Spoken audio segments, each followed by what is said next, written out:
أعوذ بالله من الشيطان الرجيم بسم الله الرحمن الرحيم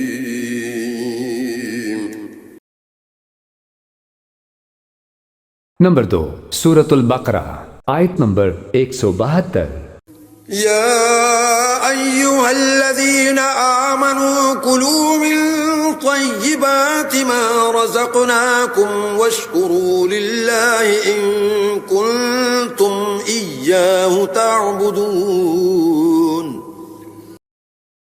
ترجمہ ڈاکٹر طاہر القادری.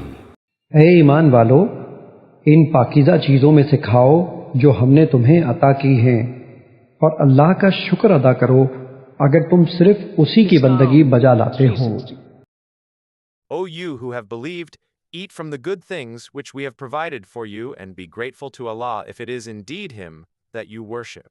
نمبر 2 سورۃ البقرہ آیت نمبر 173 إنما حرم عليكم الميتة والدم ولحم الخنزير وما أهل به لغير الله فمن اضطر غير باغ ولا عاد فلا إثم عليه إن الله غفور رحيم.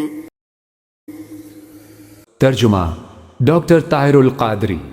اس نے تم پر صرف مردار اور خون اور سور کا گوشت اور وہ جانور جس پر ذبح کے وقت غیر اللہ کا نام پکارا گیا ہو حرام کیا ہے. پھر جو شخص سخت مجبور ہو جائے، نہ تو نافرمانی کرنے والا ہو اور نہ حد سے بڑھنے والا، تو اس پر زندگی بچانے کی حد تک کھا لینے میں کوئی گناہ نہیں. بے شک اللہ نہایت بخشنے والا مہربان ہے. He has only forbidden to you dead animals, blood, the flesh of swine, and that which has been dedicated to other than Allah.